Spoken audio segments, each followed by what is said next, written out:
How did Disney animate a classic American ghost story? Find out in just a moment.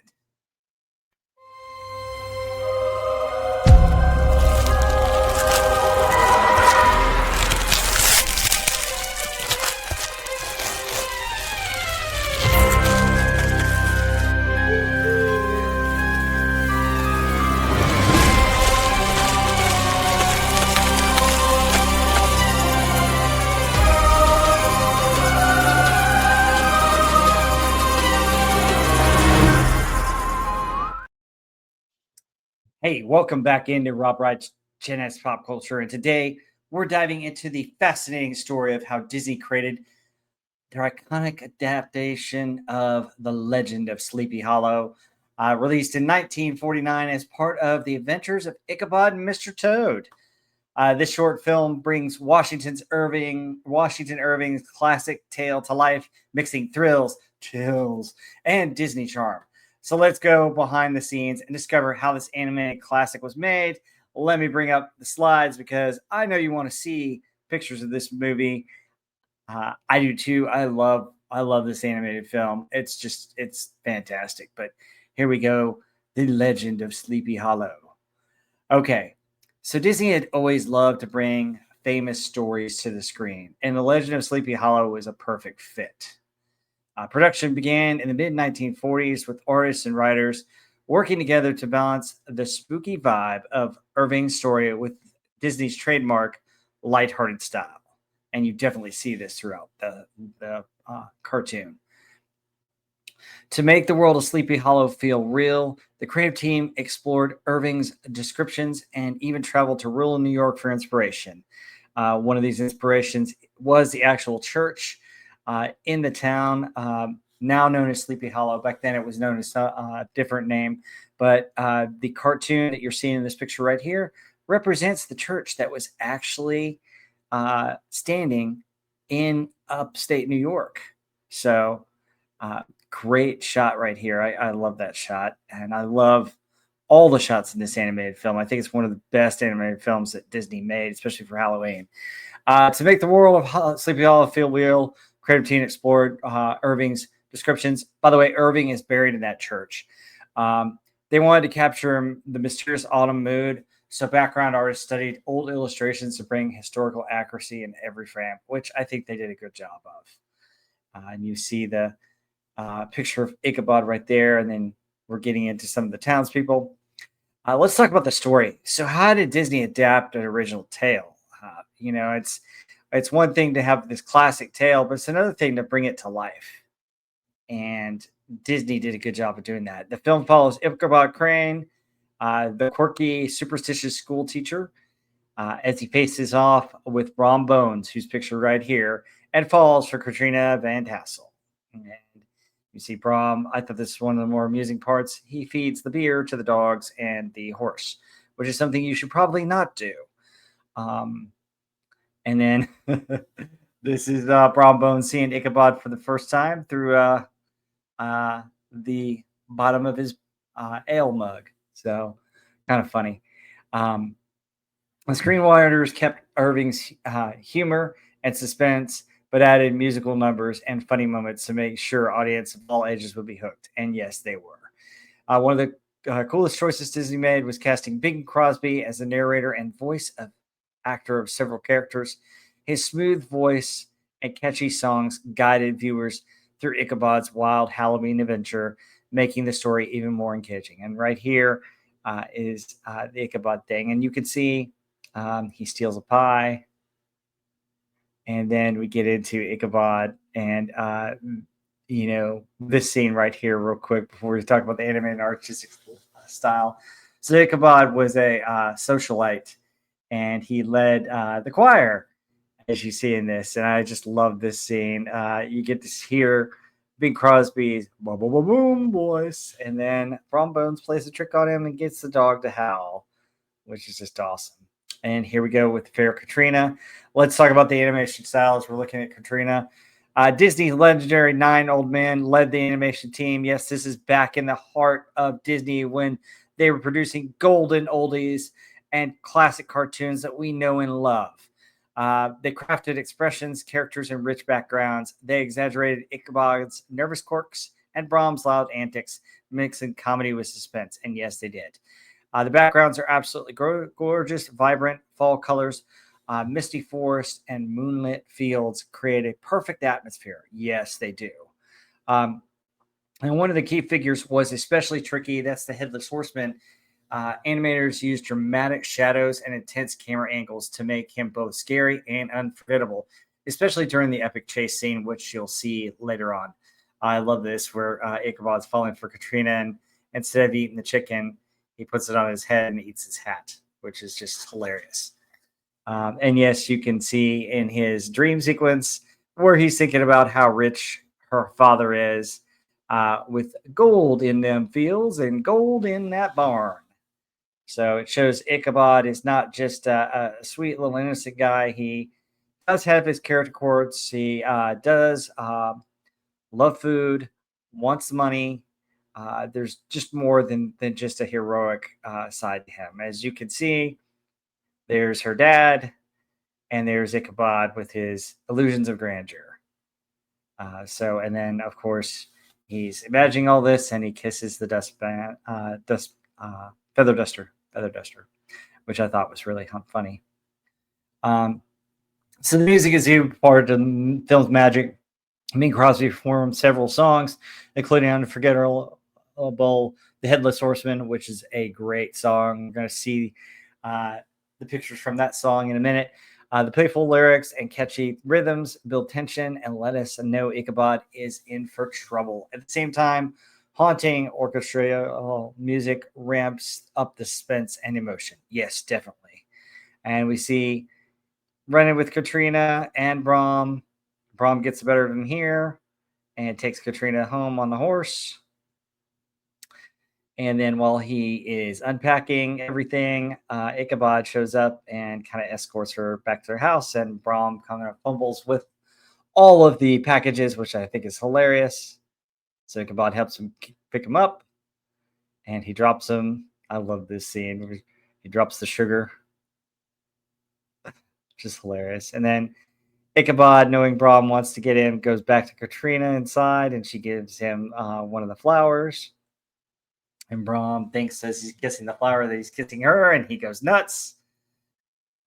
And then Ichabod opens the door on him, and then he's getting ready to just clobber him, and Ichabod escapes, but not so far. And then Katrina appears at the window.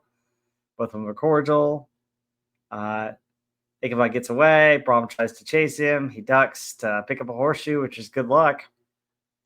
And Brom ends up at the bottom of a well, along with the horseshoe hitting him in the head, which I think is just hilarious. Fun scene.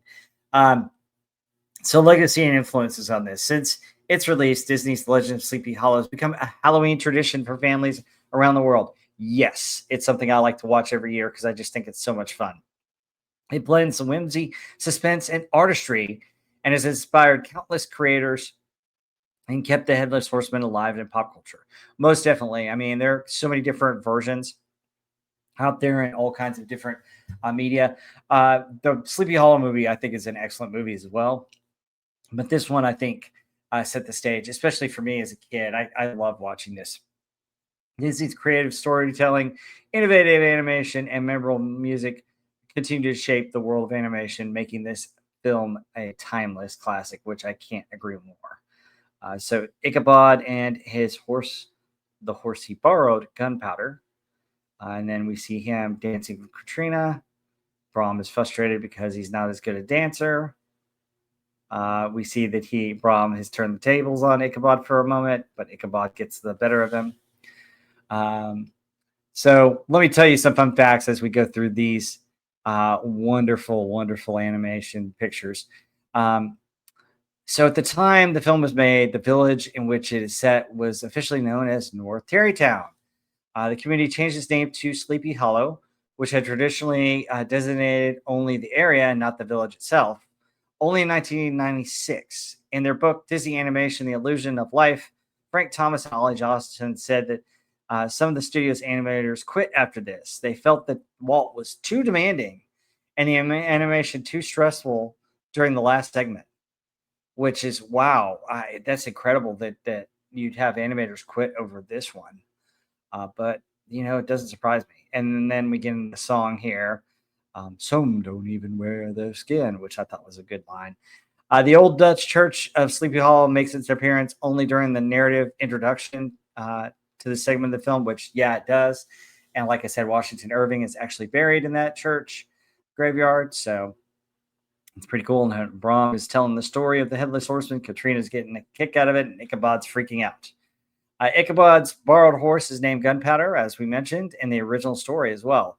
Unlike many Disney adaptations, The Legend of Sleepy Hollow makes relatively few changes to the original story, and far fewer changes made to The Wind in the Willows, the source of its companion piece, which is the Mr. Toad film.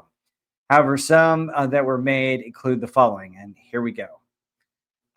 In the original story, Brom Bones is only a nickname for Abraham Van Brunt. The film ignores this fact. Well, I mean, you don't have enough time to really get into Brom Bones. As you can see here, his real name. I think it's fine that they did that. And I love this. Ichabod's so freaked out, he puts all this pepper on an egg and it just gives him the 5-alarm chili flavor here. The Headless Horseman is the story is supposed to have been a Hessian, which is a German soldier who were hired by the British to refill their ranks, who had taken his head off by a cannonball while fighting for the English in the American Revolution.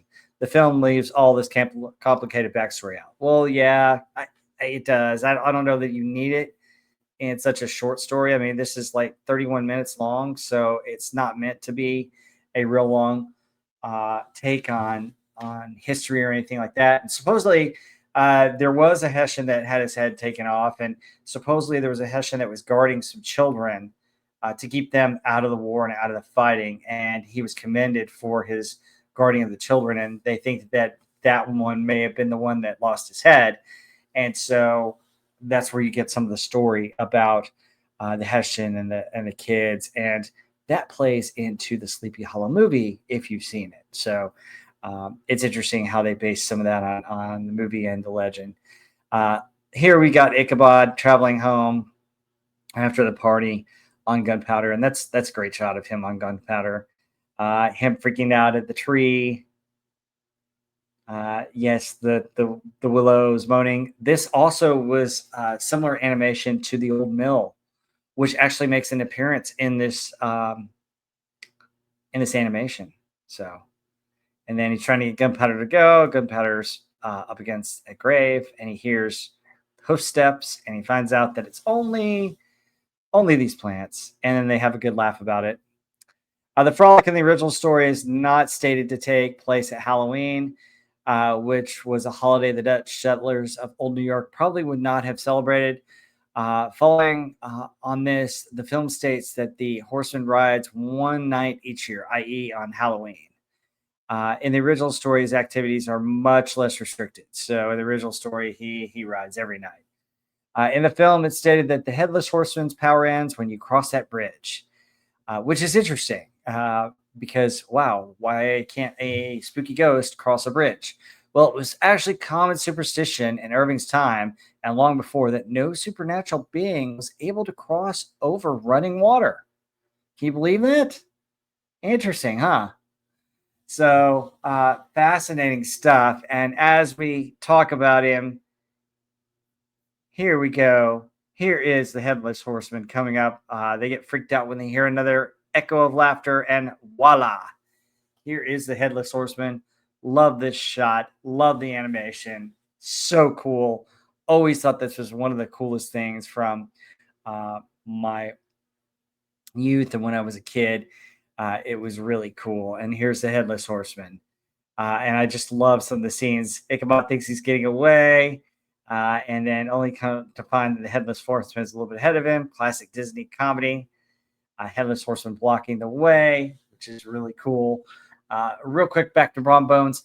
He probably would never heard of Banshees because he's Dutch and Banshees is an Irish thing. They're an Irish legend and becoming familiar to most Americans only after the waves of Irish immigration in the 19th century.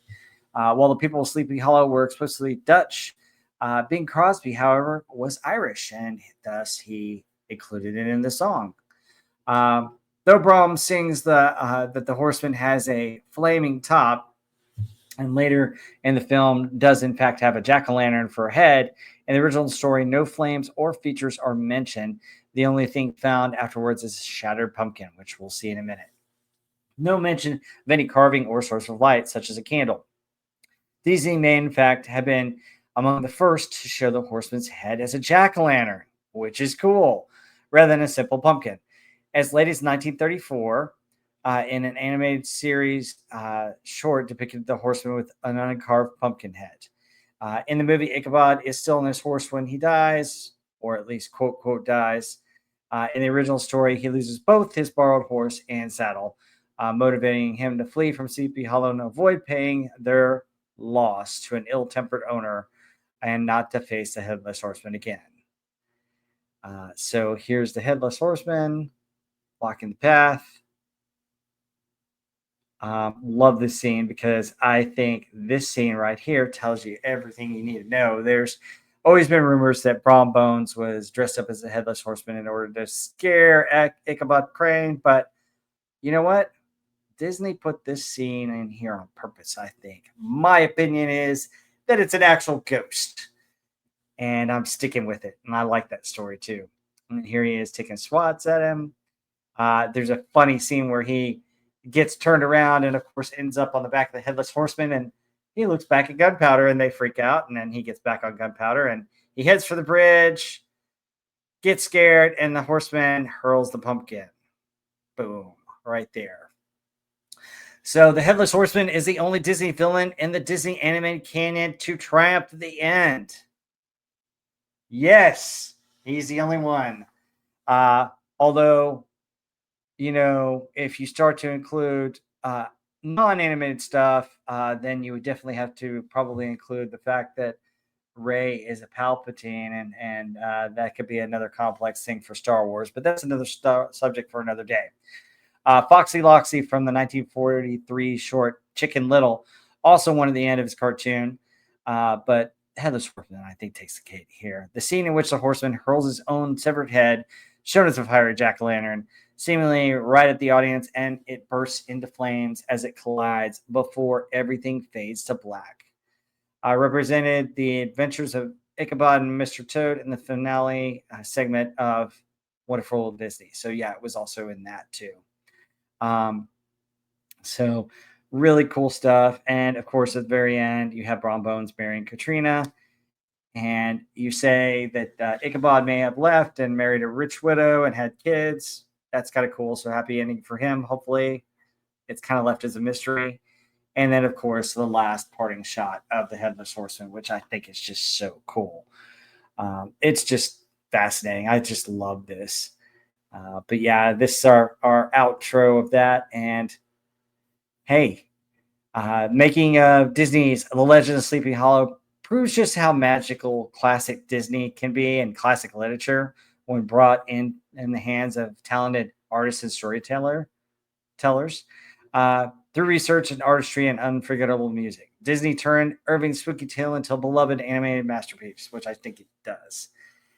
So, hey, I hope you guys enjoyed this behind-the-scenes look at this. Please like and subscribe. Please leave comments. Tell me what your favorite scenes are in this animated short. Tell me how much you like it, and tell me what's your thoughts. Do you watch this every year as I do? I hope you do, because it's a great one. If you haven't, it's actually free on YouTube. So look up The Legend of Sleepy Hollow Disney, and you can find it easily. Anyway, folks, hope you guys have a happy Halloween. We're going to do some more Halloween type stuff next week. I'm going to go over kind of the Simpsons Halloween episodes. I love those. Hope you do too. But until then, take care. Have a great one. See you in the next one. Bye, folks.